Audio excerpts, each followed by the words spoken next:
Hey y'all, Justin with Kayak Catfish. In this video, I'm going to walk you through how to make dragging sinkers.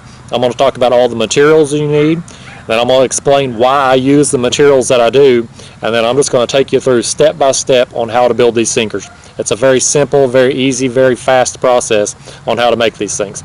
So, first off, obviously the materials we're going to need.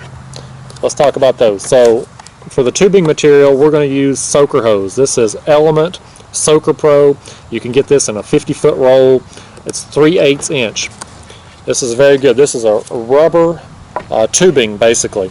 And why I like to use the rubber versus plastic, the rubber naturally floats, so you don't have to have the trapped air in there like you do with the plastic tubing. The other advantage to rubber tubing is that it's more pliable in cold water and cold weather. You're not going to get that coiling effect as bad as you do with the plastic tubing. And even if you do get the cooling effect, you can just take your hands and straighten it out and you're good to go for a day of fishing. In order to weight these down, you're going to need some lead shot.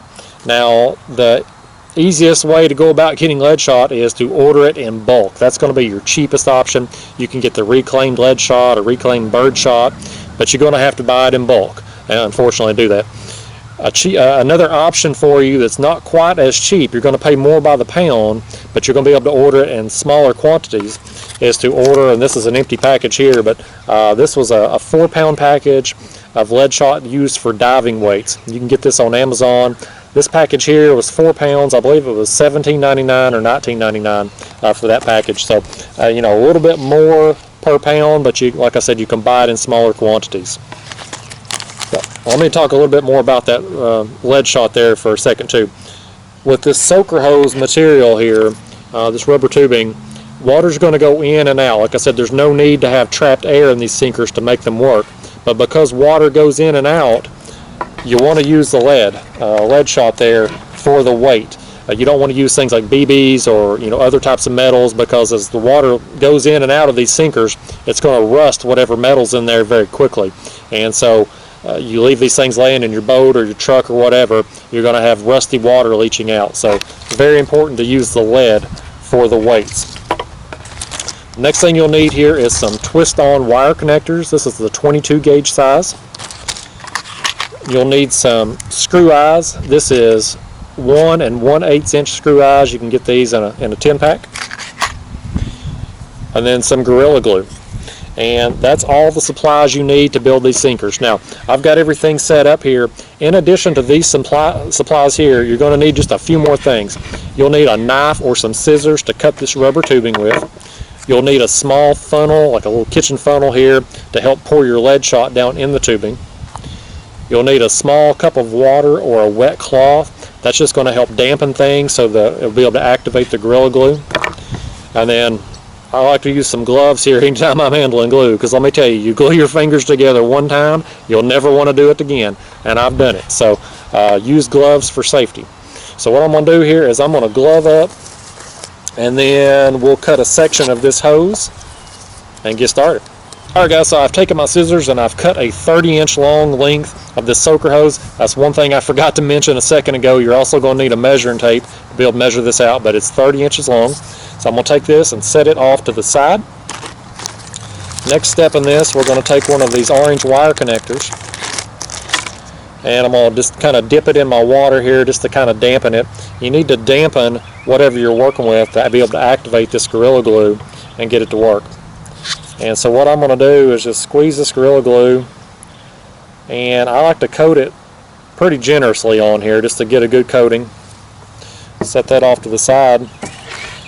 And now we're just going to put it down inside the tubing there. Now you can just kind of take a cloth or a rag or something and wipe off the excess. As the Gorilla Glue dries, it's going to harden and expand. So you can expect some more glue to come out here along the edge. So whatever area you're working, whether it's a garage, basement, living room, wherever you're doing these, make sure you put down some plastic or cardboard or something to set these things on when you're done, so that as that glue leaches out, it doesn't get on your carpet or your floors or anything like that. But as that glue comes out, you can either take a rag and wipe it off, or you can just let it dry like that. It's not going to affect the sinkers at all, or you can just go back and cut it off with a knife. Either way, whatever you choose. But now that we've got that one end plugged there, I'll set this back off to the side. Next thing we're going to do is we're going to take another one of these wire connectors. We'll set that there. And we're going to take one of our screw eyes, or 2 or 3, however many pops out of the package. We're going to take one of our screw eyes, and again, I'm just going to dampen it here in this cup of water. I'm going to put just a drop of this Gorilla Glue on here. You don't need a whole lot for this part. And I'm going to take my wire connector, and there's a little metal insert inside this wire connector. I'm going to take my screw eye and just screw it down in there in place. That's what it looks like when it's said and done. So I've got that on there. I'm going to set that off to the side again. So the next step, now I'm going to take my tubing again, and I'm going to take this small kitchen funnel. I'm going to plug that in with it. So now I can pour my lead shot easily down in the tubing without spilling it and making a big mess. Now, as far as the lead shot goes, if you have a small scale, like a little postage scale or something like that, you can measure out your lead. So I like to use 4.5 ounces. That's going to make the total weight of these sinkers, once everything's completed and put together, that's going to make them 7 ounces. And I like that heavier weight because that's what's going to allow you to drag at faster speeds in that, say, 0.8 to 1 mile an hour range and be able to keep it down on bottom. Now, if you don't have a little postage scale or something like that, all you can do is just kind of ballpark it, right? But 4.5 ounces is going to put you just about to the halfway mark here. So if you just fill these sinkers, or this tubing here, halfway full of lead, you're going to be somewhere probably between 4.5 and 5 ounces. So that'll make the total weight of your sinkers, you know, somewhere between 7 and 8 ounces, which is fine. You know, for dragging baits like this, personally, I would rather err on the side of a little too heavy versus a little too light, because the heavier they are, obviously they're going to stay down, but if you make them too light and you're trolling at faster speeds, they're going to want to raise up in the water on you. So anyway, we've got our funnel here. I'm just going to take this lead and pour it down in here. Like I said, I had already pre-measured this, so I've got 4.5 ounces here, and I'm just going to pour that right down in that tubing. Like I said, you're going to have this about halfway full with that. So now I will remove my funnel. I'll set this down here, being careful not to dump out all that lead that I just put in.